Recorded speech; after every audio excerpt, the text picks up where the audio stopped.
¿Cómo sienten sus manos después de trabajar la arcilla? Es una arcilla fina. ¿Vieron que no es un tartán? ¿Han jugado tejo alguna vez? Sí. Se meten con esa arcilla y sienten esas manos supremamente contaminadas. Suaves. ¿Suaves? Chévere. Súper secas. Entonces, chicos, ¿qué sería lo contrario a ser puro? Impuro. Impuro. Ustedes son muy puros, muy puros. Entonces, cuando hablamos de pureza, hablamos que está libre de contaminación. Cuando hablamos de lo opuesto, estamos hablando de algo que está totalmente contaminado, algo inmundo. En la Biblia, Dios habla mucho acerca de la pureza, pero también habla mucho acerca de lo que nos contamina. Pues ya estamos. No, ya miren, yo qué sé. Entonces, la Biblia habla de pureza, pero también habla de los que nos contaminan. ¿Qué han escuchado ustedes acerca de la Biblia de la pureza o de la contaminación? ¿Han leído algún pasaje como esos que dice y es inmundo hasta la noche? Sí. ¿Han leído esos pasajes? ¿O es inmundo o se ha contaminado? Son muchos los pasajes y muchas las cosas que Dios menciona que contaminan. Por ejemplo, un cadáver. Si alguna persona tocaba un hueso, quedaba contaminada. O los de la lepra. O la lepra, cuando vimos el año pasado en el campamento acerca de la lepra era una contaminación. Pero también las cosas o las secreciones de nuestro cuerpo. Pues cuando hay un parto, la mujer tenía que hacer cierto tipo de lavamientos para limpiarse. Cuando llegaba el periodo menstrual, cuando los chicos tenían flujos de semen, todo eso hacía parte de contaminación. Pero listo, todo Levítico habla mucho acerca de la contaminación y habla también acerca de la pureza. Y pensando en todo esto, hay algo que nos limpia. Cuando ustedes tienen las manos sucias, ¿qué harían? Ensuciar las manos en un tiempo determinado. En algún momento no las lavamos. ¿Con qué no las lavamos? Con agua. Entonces el agua nos lleva a un punto que el agua nos limpia. ¿Han pensado en eso? El agua es la que nos limpia. De manera que Dios ilustra de muchas maneras en el Antiguo Testamento el tema de la contaminación del pecado, la contaminación por muerto, pero también la contaminación y la limpieza. La contaminación y la limpieza. Toda la limpieza se hacía con agua. Pensando en esto, vamos a ir a Juan capítulo 2. Vamos a ver y examinar una situación que está pasando aquí con Jesús. Juan capítulo 2 y vamos a leer versículos 1 y 2. Dice, al tercer día se hicieron unas bodas en Caná de Galilea y estaba allí la madre de Jesús y fueron también invitados a las bodas Jesús y sus discípulos. Entonces Jesús está comenzando su ministerio y hay varias personas que lo están siguiendo y paso a seguir, lo invitaron a un matrimonio. ¿Todos hemos asistido alguna vez a una boda? Sí, y aquí les pusimos su collarcito de que bienvenidos a esta boda. Las bodas comúnmente aquí, ¿cómo son? Se celebra, entra la novia, hay comida, hay ponqué y se acaba. Pero una boda judía, ¿sabes cuánto tiempo duraba? 7 días. 7 días de fiesta en una boda. De manera que se invitaban a muchas personas. Venía el familiar lejano de por allá de Usme. Y entonces cualquier día, ya lo último, llegaba. ¿Sí? Venían hasta amigos supremamente lejanos. Lo que implicaba una boda, imagínense una boda de un matrimonio y celebraron una cosa de 7 días que implicaba pues una logística bastante grande. Necesitaba bastante comida y bastante bebida. Entonces, eso es lo que está pasando aquí. ¿Y quiénes están en esa boda? Dice que está la mamá de Jesús, pero también está invitado Jesús y sus discípulos. No sé cuántos discípulos fueron. Tampoco se menciona de quién es la boda. Algunos especulan que es de Natanael, otros dicen que Juan, el discípulo amado. Yo no sé, la Biblia no lo dice, pero el punto es que la mamá de Jesús estaba allá. No sabemos tampoco cuándo llegó Jesús. Si la boda duraba tanto tiempo, él pudo haber llegado tal vez a la mitad de la celebración. Entonces, muchas personas llegan a ese tipo de eventos y pues Si viene Jesús, invitado con sus discípulos, tal vez lo conocían a él de antemano. Versículo 3 y versículo 4. Y faltando el vino, la madre de Jesús le dijo, no tienen vino. Jesús le dijo, ¿qué tienes conmigo, mujer? Aún no ha venido mi hora. Imagínense lo catastrófico. Una fiesta de 7 días, una fiesta en que hay muchos invitados, que tal vez llegaron más de la cuenta, que tal vez llegó Jesús con mucha gente, y se escasea algo tan importante para ellos como era la bebida que estaban dando en ese momento. Se acabó el vino. Y al parecer, no sé si notan, que la mamá de Jesús era como la encargada tal vez de la cocina, porque es la que se da cuenta de que eso hace falta. Falta vino, falta esa bebida tan importante. ¿Y a quién va? ¿A quién va María? A Jesús. ¿No les parece eso interesante?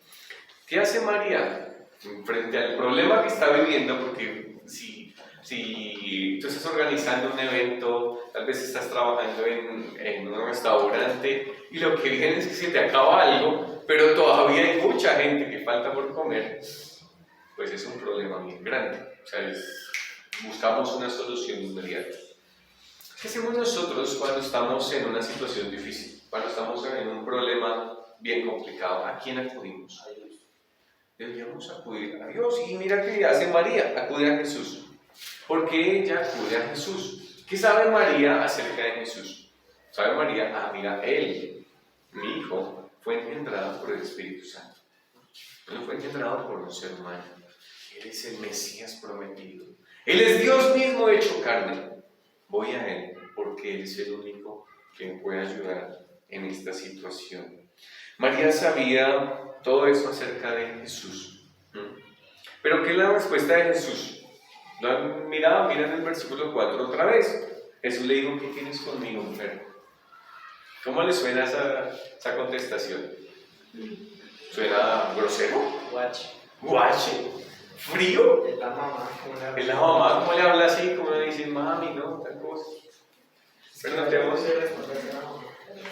Ahora, notemos que aunque para nosotros nos pareciese algo frío, algo despectivo, porque no la llaman ni mamá ni nada, pero comúnmente se trataba así. Jesús en varias oportunidades, cuando trata con mujeres, les dice, bueno, mujer, y es un término que no es ni despectivo, ni tampoco habla de la frialdad, sino es un sinónimo de respeto. Y notemos que aún eso lo entiende María. ¿Por qué? Porque ella no es como que, ay, ¿qué es lo que pasa? O ¿por qué me hablas así? Sino nota lo que dice María en el versículo 5. Su madre dijo a los que servían, haced todo lo que os dije. Ella entendió, ella no captó un mensaje de frialdad, ni mi hijo me está menospreciando. Jesús le está diciendo, bueno, ya, es el tiempo. Ya es el tiempo en que empiecen a hacer milagros, en que empiecen a hacer señales para dar un testimonio, que es lo que vamos a estar mirando. Entonces María entiende y le dice a todos los sirvientes de ese matrimonio, hagan lo que Jesús les diga, hagan lo que Él lo que Él les va a poner a hacer. ¿Qué les pone a hacer Jesús? Versículo 6. ¿Quién me ayuda? Versículo 6 y versículo 7. 2, 6, 7. 2, 6, 7, dale.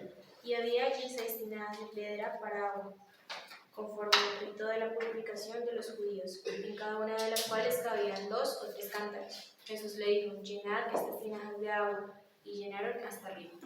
Ok, entonces, ¿qué hizo Jesús?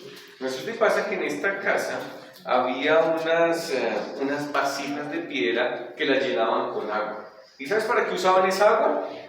Para lavarse esas manos sucias, como ustedes las tienen hoy. Para lavarse esos pies, porque en ese momento no había calzado, ni zapatillas Nike, ni Adidas, sino la gente andaba con sandalias y en una zona árida, entonces se ensuciaban los pies. Entonces, antes de entrar a la casa, ¿qué hacían? Cogían y se lavaban las manos, se lavaban los pies y tenían muchos ritos de purificación. Miremos esta otra cita, Marcos capítulo 7, versículo 2 en adelante. Marcos 7, 2 al 5. Alguien que me ayude a hacer toda velocidad leyendo ese texto bíblico. Marcos capítulo 7, versículo 2 al 5. Los cuales, viendo a algunos de los discípulos de Jesús comer pan con manos inmundas, esto es, no lavadas, los condenaban, porque los fariseos y todos los judíos, aferrándose a la tradición de los ancianos, si muchas veces no se lavan las manos, no comen. ¿Hasta dónde? Hasta el 5. Y volviendo de la plaza, si no se lavan, no comen. Eso ya lo leí. Le preguntaron pues los fariseos y los escribas, ¿por qué tus discípulos no andan conforme a la tradición de los ancianos, sino que comen pan con manos inmundas?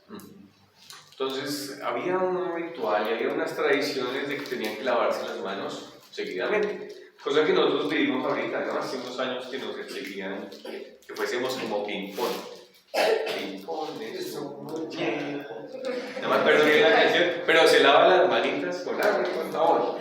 Y los judíos tenían unas tradiciones para lavarse continuamente. Si venían de la plaza, si llegaban a cierto lugar, todo el tiempo se estaban lavando. Ahora, ¿qué dijo Jesús? Que llenaran esas 6 tinajas de piedra. Y dice que en cada una cabía, por ejemplo, esta matemática. A ver, ¿quiénes son los pilos de matemática? Todos los siglos. 3 cántaros cabían en cada una de las vasijas. ¿Cuántas vasijas habían? 3. Habían 6 vasijas que tenían la capacidad de 3 cántaros cada una. Y un cántaro equivale, entonces hicieron un cántaro ahorita, equivale a 50 litros. ¿Cuántos litros había en total en las 6 tinajas? Si estaban llenas hasta tope. ¿Cuánto? Vamos, ¿quién lo dijo? ¿Quién lo dijo? 50 litros por cántaro y en cada vasija cabían 3 cántaros. Vamos, matemática básica, sin celular. 900 qué? 900 litros. ¿Cómo es tu nombre? Laura. Muy bien. Muy bien. Entonces 900 litros de agua. ¿Qué va a pasar con esos 900 litros de agua? Miren versículo 8. ¿Sí siguen? Versículo 8. Entonces les dijo, sacad ahora y llevadlo al maestresala, y se lo llevaron. El maestresala es como el organizador de todo el tema del anfitrionato, de la comida, y les llevan el agua. Noten que los sirvientes llenaron estas 6 vasijas, cogen un cucharonado y van al maestresala y se lo llevan. Versículo 9. Cuando el maestresala probó el agua hecha vino, sin saber él de dónde era, aunque los sabían los sirvientes que habían sacado el agua, llamó al esposo. ¿Qué pasó con el agua? Se convirtió en Se vino. convirtió en vino. Entonces el maestresala no sabía, ni siquiera estaba enterado que se había acabado el vino. María sí lo sabía, María acudió a Jesús, Jesús transformó el agua en vino, y este maestresala lo prueba y dice, uy, qué vino tan bueno. ¿Y llama a quién? Al esposo. Él es el que está a cargo de absolutamente todo. Versículo 10, y le dijo, todo hombre sirva primero el buen vino, y cuando ya han bebido mucho, entonces el inferior, mas tú has reservado el buen vino hasta ahora. ¿Qué le dice el maestresala? Primero se sirve buen vino, ya la gente está entonadita, entonces después se mezcla con agua y se les da bebida durante todos los 7 días de la fiesta. Pero mira, ya han pasado varios días, parecer tal vez ir a la mitad de la boda, y ahora tú tienes un vino bien fermentado, bien delicioso. Entonces llama al esposo y le dice, mira, esto comúnmente no se hace así. Pero notemos ahora lo que va a acontecer. Versículo 11. Dice así, este principio de señales hizo Jesús en Caná de Galilea y manifestó su gloria. Y sus discípulos creyeron en él. ¿Qué hizo Jesús? Transformó el agua en vino. ¿Qué llama el Evangelio según San Juan a esa señal? Es mostrar la gloria, mostrar el poder. Cuando se habla de mostrar la gloria, se habla de mostrar la esencia de quién es Jesús y se habla de mostrar su poder. Colosenses capítulo 1, versículo 16 nos dice que en él fueron creadas todas las cosas. Jesús es el creador, el Dios que por todos los siglos siempre ha existido, y él es el causante de la creación. Y ese mismo es el que está asistiendo a este matrimonio, quien ha transformado el agua en vino. Miren lo que dice Juan capítulo 1, versículo 3. Ahí atrás, una página atrás de sus Biblias o de sus celulares. Juan 1, 3. ¿Qué dice? ¿Quién lo lee hacia todo el cielo? Todas las cosas fueron hechas y sin él nada de lo que ha sido. Todo lo que ha sido hecho fue hecho. Exacto. ¿Por quién? Por Jesús. Y ese mismo Jesús que está en esa boda fue el que en Génesis 1 le dijo al suelo: produzca hierba verde, produzca árboles que den fruto. Es el mismo que dijo: hayan gallinas. Jesús, el Creador, no se puso a plantar semillas, sino hizo que brotaran de inmediato. No se puso a poner huevos de animales, sino creó animales, creó cosas con madurez. Y es ese mismo Creador el que en esta fiesta está convirtiendo el agua en vino. Porque para tener vino se necesita tiempo. No se necesita simplemente tener un jugo, sino se necesita que ese jugo pase por un proceso durante un buen tiempo. De manera que Jesús está mostrando: yo tengo el poder para hacer cosas maduras. Cuando creó a Adán y Eva, ¿cómo los creó? ¿Creó unos fetos? No, los creó hombre y mujer, seres humanos. ¿Qué quería ilustrar Jesús con esto? Miremos el propósito de Juan al escribir este evangelio en el capítulo 20, versículo 31. Y cada vez que pensemos en lo que dice Juan, tenemos que pensar en este versículo. Juan 20, 31. Vamos todos hasta allá. Vamos a toda velocidad, síganme aquí. Juan 20, 31. ¿Ya lo tienen? Ese es el propósito de esta señal. Ese es el propósito de este milagro. Ese es el propósito de todo el evangelio de Juan. Ya estamos, Juan 20, 31 dice: pero estas cosas se han escrito para que creáis que Jesús es el Cristo, el Hijo de Dios, y para que creyendo tengáis vida en su nombre. Juan escribió ese evangelio, y al igual que él, yo tengo un deseo. ¿Y saben qué es? Que ustedes crean que Jesús es el Mesías. Y para que ustedes crean y tengan vida eterna. Es lo que dice Juan. Y ese es mi deseo, que ustedes y yo podamos conocerle a Él y tener vida eterna. Y esa vida eterna es una comunión con Dios, una comunión con Jesús. Y esa vida eterna es ya, en una decisión. ¿Crees o no crees? ¿Confías en Él o no confías en Él? Notemos que el agua que ellos usaban se limpiaba. Y ustedes se pueden lavar las manos.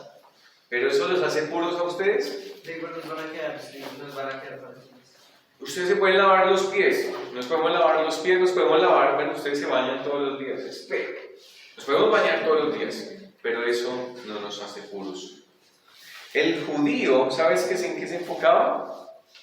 En eso, en lavarse externamente, en lavarse todo su cuerpo, pero internamente, ¿qué pasaba? No había ningún cambio. Cuando Jesús, escúchenme aquí atentos, cuando Jesús transforma esa agua que ellos usaban para lavados externos, pero ahora se convierte en vino. ¿Qué se hace con un vino? Tú te lo tomas. ¿Y a dónde va el vino? adentro. A tu interior. ¿Qué estaba ilustrándoles Jesús al transformar el agua en vino?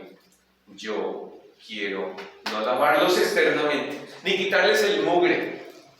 Yo quiero purificarlos por dentro. Yo quiero limpiarlos desde adentro. Ahora notemos, y es muy curioso, que hay dos elementos que mañana celebraremos como congregación, y es la cena del Señor. Y usamos el fruto de la vid como un símbolo de ¿qué? Usamos el fruto del jugo de uvas como un símbolo de la sangre de Jesús. De manera que lo que nos ilustra Jesús con este milagro, con esta señal, es lo que Él va a hacer. Y es transformarnos, no con vino, sino con su sangre, que nos transforma desde adentro. Es una sangre, cuando ustedes se cortan, ¿qué pasa? Uy, eso empieza a manchar por todos lados. Yo caminaba por la calle y uno ve gotitas. O ven personas heridas y la sangre, ¿qué hace? Mancha, salpica. Pero la sangre de Jesús purifica. La sangre de Jesús limpia. La sangre de Jesús nos declara justos cuando nosotros confiamos en Él como único y suficiente Salvador. De manera que Él nos está mostrando e ilustrando qué es lo que Él va a hacer. Y Él quiere purificarnos por dentro. Él pagó por nosotros, Él entregó toda su sangre en una cruz para darnos vida. Y Él está mostrando esta señal para ilustrarnos de que no importa tu apariencia, Tú puedes tener un cántaro, pero un cántaro que sea fácil. ¿Y cómo está por dentro? Ustedes no saben, pero imagínense que está todo sucio. Ustedes por fuera lo ven supremamente bonito. Entonces cogen un vaso y en su casa y cogen ese pocillo y se dan cuenta que tiene un taco de jabón acción por dentro. ¿Ustedes tomarían agua ahí? No, ¿por qué no? Porque está sucio, está contaminado. ¿Y un vaso sucio para qué sirve? Para nada. Para lavarlo. Tienen que lavarlo. Para lavarlo. Pero si el vaso está limpio por dentro, es totalmente útil. Dios quiere hacernos instrumentos útiles, hacernos vasijas útiles. Cuando nosotros solo nos enfocamos en lo externo, somos personas que nos comportamos bien. Yo voy a la iglesia, yo pongo cuidado, yo atiendo a lo que están diciendo allá, yo soy juicioso, pero internamente, ¿cómo estás? Por dentro, ¿cómo estamos? Es la pregunta para hacernos. Cuando solo nos enfocamos en lo externo, pues tristemente es como un fruto falso. Mi abuelita tenía un árbol en una de sus casas que la sembraron y durante años, era un árbol de guanábana, durante años nunca dio fruto. Entonces ella se cansó un día y dijo, quiero tumbar ese árbol, porque es que no da guanábanas. Entonces imagínense la situación, ella entraba a su patio, a su casa y estaba en el árbol con muchas hojas, pero nunca había una guanábana. Entonces ahora imaginen lo que yo voy a hacer. Voy a ir a Fruver y compro unas 10 guanábanas. Y me compro una faja de cinta. Y entonces cojo ese árbol de guanábanas y le pongo cinta. Y pego todas las guanábanas dentro del árbol. Para darle una sorpresa a mi abuelita. ¿Qué creen que ella se va a alegrar? No. ¿Por qué no? Si tiene guanábanas ahora el árbol. Porque eso es tipo que no, bueno, es ser Sí, se va a alegrar. Puede que si Se alegra que sale se por un momento. Por un momento. Se da cuenta que está pegado. Ay, pero se da cuenta que es un fruto falso, es un fruto ficticio. Nosotros a veces, chicos, atentos acá, nosotros a veces somos como ese árbol de guanábanas pegadas con cinta. Nos comportamos bien, somos de una full apariencia, pero somos como esos fariseos, que solo nos enfocamos en los lavados externos, en que nuestras manos estén limpias, nuestros pies estén limpios, y nos lavamos externamente, pero internamente no ha habido ningún cambio, ninguna transformación. La invitación de Jesús, ¿sabes cuál es?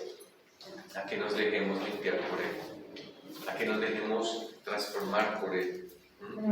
Ver el milagro de Jesús, de cómo Él transformó el agua en vino, nos lleva a muchas ilustraciones. Dios nos quiere limpiar, Dios nos quiere purificar. ¿Crees en Jesús?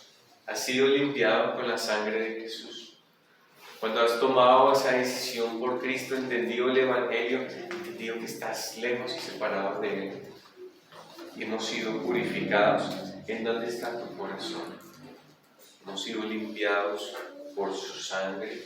No literalmente que tomemos sangre, sino por su sangre, esa sangre que fue derramada en la cruz del Calvario, la cual nos purifica, la cual nos limpia. ¿En dónde está tu corazón? ¿Lejos o cerca de Dios? Hemos sido limpiados por esa sangre que verdaderamente tiene la facultad de limpiar y no de manchar, esa sangre que nos declara justos. Hemos entendido ese milagro de Jesús, una gran señal que solo el Creador, el Dios Todopoderoso, podía efectuar, de transformar el agua en vino, para ilustrarnos lo que Él iba a hacer, que es un mensaje de purificación desde adentro. Acompáñenme a orar. Padre, bueno, gracias por tu palabra, por lo que nos enseñas, por la manera en que nos permites conocerte más. Damos gracias por cada chico que tú has traído, por ese tiempo que nos das de escudriñar tu palabra, Señor. Oramos al Padre en Cristo Jesús. Amén. Amén. Amén.